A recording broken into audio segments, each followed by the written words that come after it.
Top 3 reasons kung bakit mahirap yung work from home for me. Number 1, walang social life. Siyempre, tulog yung mga kasama mo sa bahay. And at the same time, yung kasama mo sa trabaho, hindi mo alam kung busy or busy-busyhan. Kaya if you are a social person, hindi ito para sa'yo. Number 2, surroundings. Hindi mo naman mapipigilan yung manok ng kapitbahay nyo na tumilaok sa madaling araw o kaya maisipin na lang magkaraoke sa madaling araw.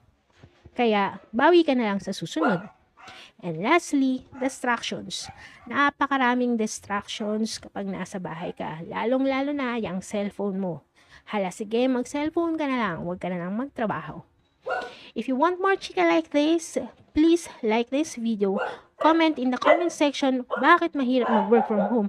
And lastly, don't forget to subscribe on my channel. Ayun lang. Bye for now. Top 3 reasons kung bakit mahirap yung work from home for me.